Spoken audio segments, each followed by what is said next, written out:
Today's episode is heavy on the thriller and light on the Western. And Taylor's going to open up this birthday present. Let's get into it. I'm Tayler. And I'm Branden. And I'm going to set this over here for later. Mm-hmm. We're going to get into it. We're good books lately. And it is my birthday today. Yeah. Today is April 15th, tax day here in the United States. And it is my birthday. Yeah. 41 trips around the sun. Thank you very much. And what better way to celebrate right now? Not having any kids at home. Yeah. You took the day off of work. Took the day off to spend it with you. Yeah, it's been a great day. I got a new mug. just today I got a new mug. Yeah. Isn't that cute? I've been doing gardening. And I was thinking that maybe if you wouldn't mind, I would insert a little clip of my plants that I've planted 100%. In our little courtyard area. Sure. This time of year I get really into gardening. And it's been nice. Okay, sorry. We're going to start with our done and dusted topics, our usual segment. Yeah, we got done and dusted, bookmarked, compelling pickups. I have a compelling quote of the day. I have a quote of the day. You have a compelling pickup. Yes. Two compelling pickups. You're right. One has to do with the next book that we are going to be reading for the Patreon book club in May. Yes, if you would like to be a part of a really fun community and book club, check out the Good Books Lately Patreon. Yeah, May's nonfiction. It's nonfiction, and it's going to be good. You're gonna have to read it. Oh, I'm totally going to read it. This is the kind of nonfiction I'm all about. Okay. So, all right, we're going to start with Done and Dusted. Yeah, I have one done and dusted fresh today. Yeah, finished it this today. morning, and that's the New York Trilogy by Paul Auster. I love this cover design. This is the Penguin Classics Deluxe Edition. Yeah. But this is a collection of 3 stories. Each of the 3 stories is kind of set in this like noir era New York. All has to do with kind of like detective stuff. Or pseudo-detectiveness. Pseudo-detectiveness. Yeah, so it's all kind of focused around this idea of identity and obsessiveness or obsession. It weaves in just characters and stories. Take a minute to pull it together. 3 sentences to explain this book, because honestly, I don't think you're going to be able to. No. Detective book that masks, philosophical, literary identity stuff. I don't even know what philosophical literary identity stuff is, but I know that when you've explained this to me in the past, it comes off very David Lynchy. Yeah, it's like the best cerebral. It's very like people say cerebral. It's one of those words. It's like you know what that means, but you don't know what it means. You keep using the word. I don't think it means what you think it means. Can I read your review on Goodreads? Sure. Just so that way you can, because you wrote a review. It was short and sweet. A mind-bending journey through identity, language, obsession, and the art of storytelling. The New York Trilogy is noir reimagined, strange, cerebral, and deeply compelling. Paul Auster pulls you in with detective tropes, then unravels them with philosophical elegance. Wow, that was really good, babe. It's done in such a masterful way of walking you through these stories that start off very simply stated. You're like, oh, this is a detective story or who done it. All of a sudden, you start walking into the obscure, this madness, this realm of like unravel. And then there's language and the idea of words. Like in the first story is heavy on like what does certain words mean and how do we give words meaning. Throughout, it's all very about postmodern. Yeah, and it's also the book that I've recommended for my school's book club, as I've mentioned on our Patreon, and it did not go over well. At least the first story with the book club. You have to pick up early or pick up on it in the first story that this is not going to be a book that is going to wrap itself up in a nice, neat little bow. This person goes, I read it and halfway through I thought, watch, he's not going to tie any of this up. And then he didn't. Yeah. I feel like this is a book that you have to just read it. Yeah. Because I feel like every time you've explained it to me, I'm just kind of like, it's David Lynch, man. It's like watching Mulholland Drive. You start watching Mulholland Drive and everything's fine. It's a story about an actress in Los Angeles. Everything's like normal, but all of a sudden it morphs into this weird. And that's really what each of those stories does. It kind of does this. And then then you think, oh, it's bringing it back in all of a sudden at the end. Tie things together. And at each story kind of starts to come back to the ground. Yeah. And then all of a sudden it gets to the ground and then it like, wait, what? You're like, I don't. Okay. And so it leaves you thinking. I gave it 4.5 stars. Not because I don't think it's a 5-star book, but it's because of the other. High. Yeah. Well, I give everything 5 stars. I guess that's true. But this isn't a book that I think everyone will agree with me on. No, I don't think so either. Oh, no, I think it's a book that not everyone will enjoy. Or whether they're going to agree with you or not. But there's not everybody's going to enjoy this book. Yeah, as I did. So I liked it. Just finished it. Yeah. Interesting. Yeah, good. Cool. New York Trilogy. That's good. I'm glad you read it. I mean, that's such a You are the one of the two of us that reads the more like cerebral books. Just read you know, anything. like no, Yeah. I know, but like Yeah. in our experience, you read like the Gunslinger series by Stephen King. Which Oh, you I'm had, still like, reading it. Yeah. right. But you had like a very Yeah. kind of trippy Yeah, I had experience mine with that one. in the first one. Okay, Yeah. interesting. Yeah. All right, that's done and dusted. Done and dusted is done and dusted. I don't have a done and dusted, but We can talk about what we're reading. we are reading for the month of April. This is our Patreon book club. Patreon book club Yeah, book. I don't have my copy, but it's here. It's okay. We have the book Hidden Pictures by Jason Rekulak. Yeah. This book was... By the way, I'm glad you had to say the author's name because I would. How would you say that? I don't even know if I'm saying it right. Rekulak? Rekulak? Yeah, sure. Rekulak. Yeah. Okay. I mean, not that Sorry. it doesn't matter. It matters. Sorry, Jason. But I just, I don't. This book, I'm enjoying this book. I am too. I It's really enjoy very it. much like an easy, cozy, It's a cozy, read.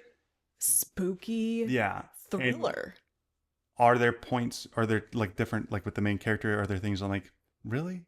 Like, yes. or with like the interactions with the character and the Yes. other people? I'm like, how we go from this to that? I know. Do you ever? Okay, so what he's saying is true. You have this. So the synopsis. But of this it doesn't book, hurt the story No, for it me. doesn't. I'm 'Cause I know compelled it's to know gonna what's be- going on, and I'm not as far along as you are. No, Yeah.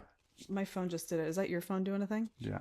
It says, fresh out of rehab, Mallory Quinn takes a job in an affluent suburb of Springbrook, New Jersey, as a babysitter for Ted and Carolyn Maxwell. She is to look after their 5-year-old son, Teddy. Mallory immediately loves this new job. She lives in the Maxwell's pool house, goes on nightly runs, and has the stability she craves. And she sincerely bonds with Teddy, a sweet, shy boy who is never without his sketchbook and pencil. His drawings are the usual fare: trees, rabbits, balloons. But one day, he draws something different: a man in a forest dragging a woman's lifeless body. As the days pass, Teddy's artwork becomes more sinister, and his stick figures evolve into more complex, lifelike sketches well beyond the ability of any 5-year-old. Yeah. Mallory begins to suspect these are glimpses of an unsolved murder from long ago, perhaps relayed by a supernatural force lingering in the forest behind the Maxwell's house. With help from a handsome landscaper and an eccentric neighbor, Mallory sets out to decipher the images and save Teddy while coming to terms with a tragedy in her own past before it's too late. Yeah. Okay, so that's the synopsis. So anything I'm about to say is not going to give anything up. But the fact that she's with these people who have allowed her to become this nanny for their son, and she has this drug history, right? She's out of rehab, and a pretty substantial drug history. And there are some times where things will happen, but then like the tone of like, they will say like, oh my gosh, this is how would you do this? Or you've done this and you've wronged us, or you made a mistake. But then the tone shifts so quickly. Yeah. And I think that's important. Maybe. Yeah, I think so too. It's becoming more relevant. Okay. The later I read. I mean, I'm like 30% of the way through or something. I'm like 40% of the way through. From where you said you are, it's good. Yeah. I enjoy it. It's simple to read. It's fun. It's fun to read. Having the pictures to help tell the story is a lot of fun. Yeah. It's not complex, but it's also not relatively really quick simple. read. We had people in our club who've already finished it a day or two. Your mom read it really quickly. Yeah, she read it really fast. And I think she's waiting for you to finish so she can tell you about it. Yeah, she wants to talk to me about it. I really enjoy it. I think it's super cozy and super intriguing. I'm gonna probably, now that I'm done with the New York Trilogy, be able to spend more time on that one. And probably knock it out in the next couple days. There are some interesting criticisms that I've heard about this book, and I can't say that I share the same criticism at this point. I don't really know. We can talk about that more when the book is finished, or in the live video that goes along with the book club. So if you want to be a part of that, check it out, because we get real into things in those live videos. You can still join up and be a part of it. Oh, 100%. But I'm really enjoying it. Yeah. I think it's fun, and it's super cozy. Same. Super cozy. And it's what you want, I think, when you kind of go to a book like this. Yes. Yeah. When I I hunker down with it, I'm like, okay, time to get cool. Yeah. So that's what we're both reading right now. Yeah. So I'm also reading a couple other books. Yeah. And one here, I'll do this one real quick because I talked about it last time. It's a classic, Lonesome Dove by Larry McMurtry. And I mean, did you just start talking about it when I'm reading Lonesome Dove by Larry if I McMurtry? did, it's because this book does such an excellent job love of it. like making you love the characters and the way they talk, the comedy, the dialogue is just amazing. You want to be around these people, but also not. You're like the way he creates these characters in your mind is perfect. It's like magic. I I'm almost to part 2, which is like almost 200 pages in for this edition of the book. I'm enjoying it. I'm taking my time with it just because each page is just. The way that you describe it is how I feel about Lives of Loch Lomond. Yeah, that I feel the same way. It. Like I'm loving it. Take your time. No, I am. I'm not in any rush. Sip slowly and from the cup that is lonesome dove. Dad about it the other night when they were over for dinner, and I asked him if he had read it. He's like, I haven't yet. Yeah. I was like, I think you would. So we gave him a copy. Yeah, we gave him your copy. I don't know why he hasn't read that yet. I know. And I'm also listening to. Hold on, pause. Did you know? I think I might have told you this already. Somebody in the comments confirmed. Well, they said that they feel like they've heard this as well. That book was a big inspiration for the developers of Red Dead Redemption 2. Yes. Who you told? I think we watched this or something. Oh, did we watch something? Yeah. Maybe. I thought that was kind of cool. All right, sorry. But I'm listening to this book. I have a physical copy. I've had it, and that's The Silkworm by Robert Galbraith or J.K. Rowling. J.K. Rowling. This is the follow-up to the first in this Comorian Strike series, The Cuckoo's Calling. What did you call it? Comorian. Oh yeah. So I'm sorry. It's Cormoran. Cormoran. Mm-hmm. Cormoran Strike. Now I don't know why I say that in my head. It's fine. People are gonna mispronounce things like. Yeah, it's fine. But this is the second or the follow-up to that one, which I physically read, and I had a lot of comments say that they've listened to him. They love the narrator for the audiobook versions, and the narrator is doing an amazing job. He has the perfect voice. British? British, but perfect voice kind of for Cormoran, but also does a good job of kind of differentiating characters. Kind of traditional detective mystery builds you up. You are going along getting the cast of characters and the suspects, and then the reveals. At least from the last one, I'm almost to the reveal. And this one, I'm about 73% of the way through. I was at our library's bookstore, and I saw that they had the third one in hardback, so I picked that up too for $1. Cool. $2. So yeah, I'm enjoying both of those. Good. Yeah. All right.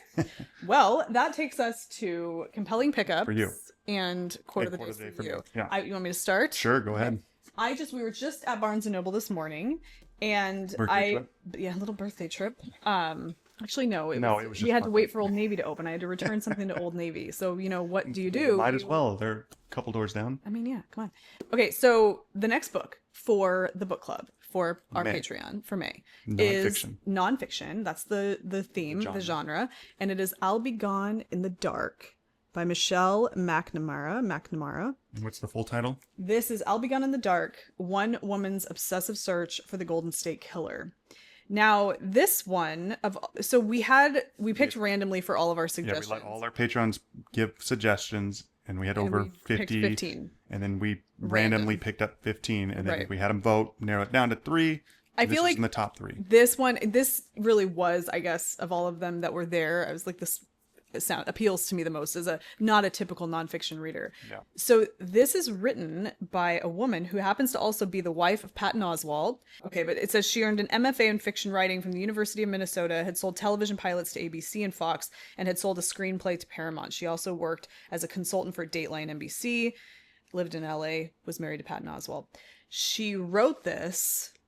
Well, she was on this obsessive search for the Golden State Killer to try to figure out who this person was based on the evidence that was available. And in her process, she was keeping very clear notes, and she had people I think she had 1 or 2 people that were working with her as assistants to help her.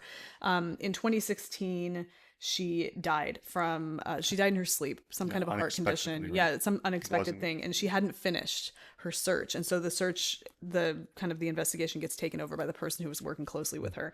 And this is that story. And apparently it's just jaw dropping. Yeah. Good. That's somebody in our Patreon comment said that they read all our top 3. There was one that was just remarkable or breathtaking. Right. And this is the one. And so I'm excited. I had not heard of it. Me neither. I'm not familiar with the Golden State Killer. I am not. I've heard the name, I feel like. Other than just knowing about because they caught him. Yeah. And so that's how I know about him and hearing about it. But the name kind of. But also, we weren't around at that time. No. Because in when the front, was it? In the front, it tells about like the cast of characters, which is like the 70s, late 70s, Okay, early yeah. 80s. So it's like right around when he finished up right around when we were born. Right. Yeah, I don't know. But for whatever reason, the name kind of rings, like, it tickles the same feelers in my mind as like the Zodiac Killer. Right. I was thinking. He was earlier. He was earlier than this guy. Yeah. But anyway, it sounds fascinating. Stephen King says, a brilliant genre buster, propulsive, can't stop now reading. Yeah. So that is going to be our book club book for May. And I'm really excited it'll be fun. for it. It says you'll be silent forever and I'll be gone in the dark. Yeah. Yeah. Anyway, I picked up that. And then, so I'm on this kind of like Japanese kick right now. Yeah. And I read the Satsuko. What am I even saying? Oketsu, the writer of the Strange Pictures book. Loved it, kind of spooky.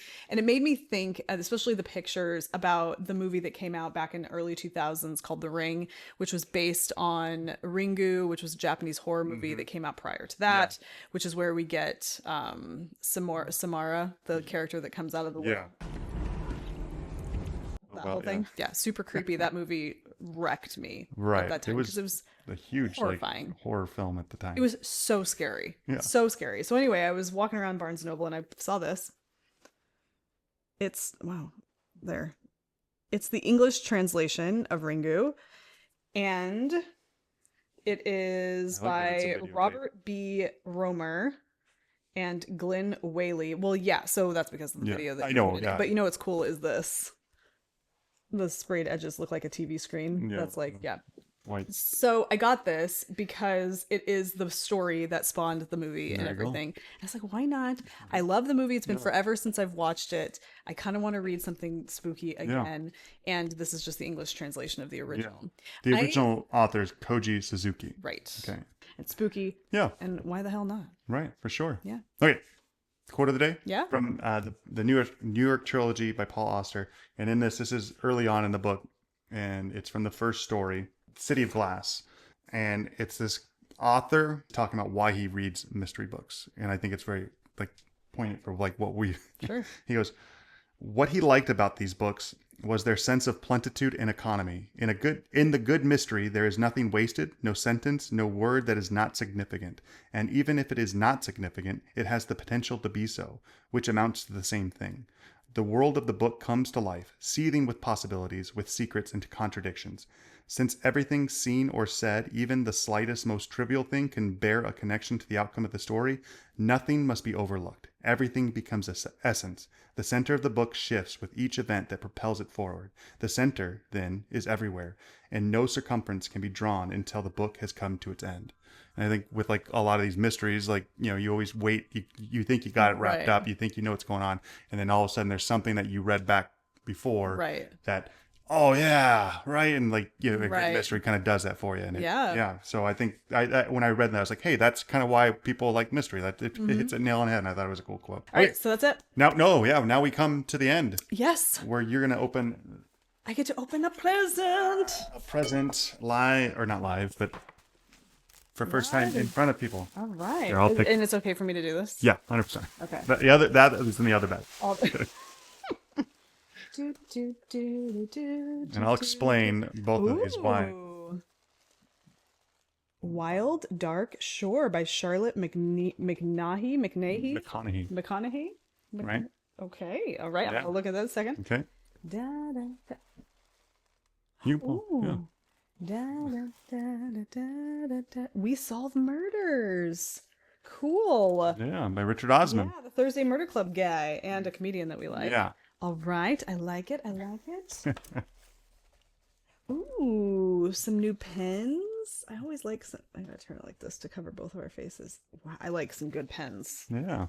Hold on.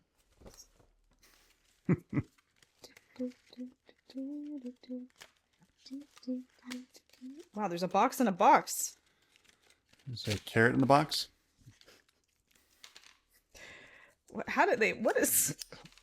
Who's the one who has to do that in the factory, you know? These are nice. Yeah. Kind of cool. These bad boys. It's a pen, guys, you know pens? It's a pen. Fun pen. Yeah, they are fun pens. Thank you. You're welcome. I know I'm always asking for your pen when I sit over No, there. it does. I know it's you like a good pen. And then, oh my god, how cute! So I got this before I realized you were going to start embroidering and doing your other Did kits. you really? Yeah. Weird. A book a day keeps reality away. I love this. Okay, so this is a little cross stitch kit. I just started getting into embroidery and I'm kind of loving it. All right, thank you so much. Now I want to look at this. I want to set this off to the side for a second. So let me touch on why I got both these books. The card I will read. Yeah, you can read that later. Okay. All right. Tell me. So let's start with this one. This one, I think, after I haven't read it. Yeah. It's his newest book. It's not from the Thursday Murder Club. It's not part of that series. Okay. But I think his style of writing and how you like British humor and British mysteries, I think you need to read this book. That way you don't have to feel like you have to read it all the series. You can start here. Cool. I think you will love it. All right. It says Steve Wheeler is enjoying retired life. He still does the odd bit of investigation work, but he prefers his familiar routines, the pub quiz, his favorite bench, his cat waiting for him at home. His days of adventure are over. Adrenaline is daughter-in-law Amy's job now. Amy Wheeler thinks adrenaline is good for the soul. Working in private security every day is dangerous. She's currently on a remote island protecting mega best-selling author Rosie D'Antonio until a dead body and a bag of money mean trouble in paradise. So she sends an SOS to the only person she trusts. As a thrilling race around the world begins, can Amy and Steve outrun and outsmart a killer? Yeah. Love it. So, and I think the way he writes, the comedic sense and the way character interactions, I think you'll love. Cool. And it'll probably be a quick read for you. I like it. Really fun. Will you get the ice pack for the camera? It's starting to overheat. Our camera loses its, every once in a while, and you got to get the ice pack, calm it down. All right, and then this one, Wild Dark Shore, a novel. This one is one that has like nothing but rave reviews as what it is. And so when I was reading it, I was like, this sounds like a cool, like kind of book that you would get into. One of the things that somebody on Goodreads said, like, there's too much show and tell, or like too much tell don't show, or show don't tell. tell. There was too much of that going on. I was like, isn't too much show don't tell? Yeah, that's what they were complaining about. I don't know, but I kind of read the synopsis. I thought that maybe this would be something you'd be into, or at least could get into. It says Dominic Salt and his 3 children are caretakers of Shearwater, a tiny island not far from Antarctica. Home to the world's largest seed bank, Shearwater was once full of researchers, but with sea levels rising, the salts are now its final inhabitants. Until during the worst storm the island has ever seen, a woman mysteriously washes ashore. Isolation has taken its toll on the salts, but as they nurse the woman, Rowan, back to strength, it begins to feel like she might just be what they need. Rowan, long accustomed to protecting herself, starts imagining a future where she could belong to someone again. But Rowan isn't telling the whole truth about why she set out for Shearwater. And when she discovers sabotaged radios and a freshly dug grave, she realizes Dominic is keeping his own secrets. As the storms on Shearwater gather force, they almost decide if they can trust one another enough to protect the precious seeds in their care before it's too late, and if they can finally put the tragedies of the past behind them to create something new together. A novel of breathtaking twists, dizzying beauty, and ferocious love, Wild Dark Shore is about the impossible choices we make to protect the people we love, even as the world around us disappears. Ooh, it's like like an apocalyptic almost type. I believe this is an Australian novel. Yeah. Or it came out in Australia like last year, and it got huge She's reviews. Australian. I think so, yeah. And then, excuse me. And then it's been like people here in America have been waiting for this book to come out when it was going to release. And so now it's officially out. I think it came out earlier this year. And I think it's going to be something that you could really get into. Cool. It says here, at once a gripping mystery, an exquisitely written ode to the natural world, and a taut psychological thriller, Wild Dark Shore is a triumph. Yeah. Breathtaking. Cool. Thank you. I'm excited. Okay. Very cool. All right. Well, there you have it, folks. We did the ice packs. It's so ridiculous. This was good. We have fun doing these. We are going to go about the rest of our day. Yeah. Doing some fun things before we have to pick up the kiddos. 100%. But thank you for hanging out with us. If you guys are reading any good books lately, please drop them down in the comment section. We love to hear what you guys are up to. Check us out over at Patreon. We'll be doing an after show after this to kind of just talk about some things that relate to what's going on there. Yeah. But we'd be glad to have you. It'll be more of this with less of that wind chime. I'm going to take that thing down or close the door. I don't know. It's off the chain. But yeah, head over there, see some additional content. But otherwise, thank you for being here, and we will see you guys in the next one. Bye. Bye.